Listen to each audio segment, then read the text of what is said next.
Revenge films. This is a story about my uncle's stupid son sexually abusing my big sister, but actually being attacked instead. We lived as a family of 6 with my grandparents, and I was in middle school while my sister was in 12th grade. My cousin's father and my father were brothers, and my father was the little brother. It happened years ago, but my uncle's family stayed with us overnight for the New Year. We lived in the very rural parts, and buses only stopped by 3 times a day. But I loved my hometown. The population was small, and we all knew our neighbors. It was like my neighbors also looked after me, so I never really hoped to move to the city. But my uncle hated his hometown and left for the city. That's why my father, who was the second son, took over the family business. We lived in the countryside, but our family business managed by the father and son was doing well, and our family was pretty rich. It wasn't like we were millionaires, but our family was never in need while I grew up. But I guess my uncle didn't like that. And when they came home, they asked for money. The reason why my dad is here today is because my uncle left the house, and he said something like he had the right to use our money. There's absolutely no way. The reason why the business is doing well is because my parents worked really hard, and it was him who selfishly decided to leave. That was what I thought. They came home with that attitude again that year, and they were being annoying until late in the night.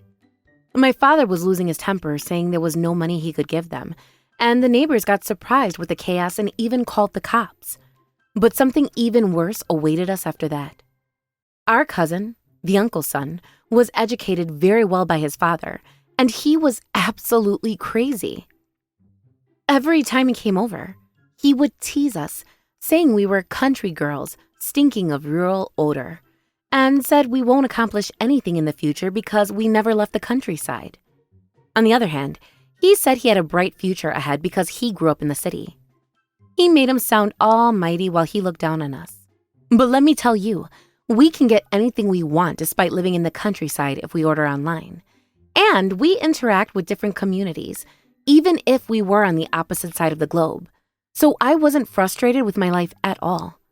That's why both of us hated him, but we never took him seriously, thinking he would go home in a few days. By the way, my sister was the same age as him. My sister was really beautiful, even in my eyes as her sister. She had double eyelids, was tall and slim, and I knew that he saw her in a sexual way sometimes. When my sister said she would take a bath, he would pretend like he had something to do near the bathroom to stay close, and I always felt disgusted. Then, at around 3 a.m., we heard a weirdly loud sound from my sister's room next door, and all of us woke up surprised. When we barged into her room, worried that something might have happened, my sister, half naked, looking like a temple guardian, was stepping on the back of our cousin, who was also half naked, but looked like a piece of worn-out cloth. We all knew what had happened. There was even a rope on the floor of her bedroom. Before we said anything, he said it wasn't his fault and that it was my sister who initiated it. But there's no way she would bring a rope from the storage room if she really initiated it. As she stared down at him coldly, she calmly said that she fought back because he tried to sexually abuse her in her sleep. It seemed like he planned to sexually abuse her in the middle of the night while her family was asleep, but what he didn't expect was for her to be such a strong fighter. She pretended like she was scared of being tied up and acted obedient, but gave him a good punch when he let his guard down. Thanks to that, the nose he was proud of had crooked in a weird direction. My sister seemed like a slender beauty, but until she retired, she used to be the captain of the karate club. She was very famous, and everyone in the area knew about her. She was pretty famous nationwide as well. My uncle and his wife had no idea and was furious for hurting his beloved son, yelled it must be her who initiated it, and how dare she hurt him despite being a country girl. But my sister ignored them and asked our parents to call the police and ambulance. I vaguely remember my grandma saying that we shouldn't make things too serious by calling the cops because she managed to fight back herself. But she glared at Grandma looking like a demon. "We were lucky that I was the one who was targeted. What would have happened if my sister was the victim?" That was what she said. The reason why my grandma hesitated to call the cops was because she was worried that my sister might lose her full-time job that she already got. But when my sister brought me up, I froze. I was powerless and had no knowledge about martial arts, unlike my sister, so I would have definitely been a victim of sexual abuse. I finally realized that it could have happened to me too, and I shivered. At the end, the ambulance and police arrived. After our cousin was taken to the hospital, the police came, so we underwent some questioning. My uncle and his family said it was just a joke, but my sister was in pajamas with a jacket on top. She confidently took that off and said, "Do you still think this is a joke?" When the police saw her do that, he was shocked and hesitated a bit, but said,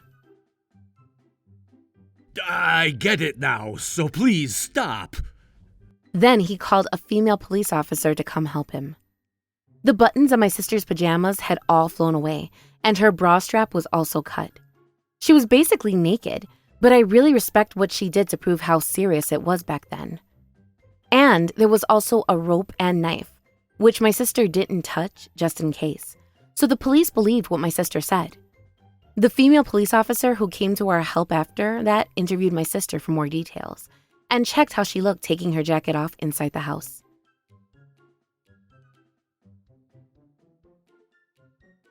I briefly saw their interaction, but the female officer also said, "Although he's a cop, he's still a guy.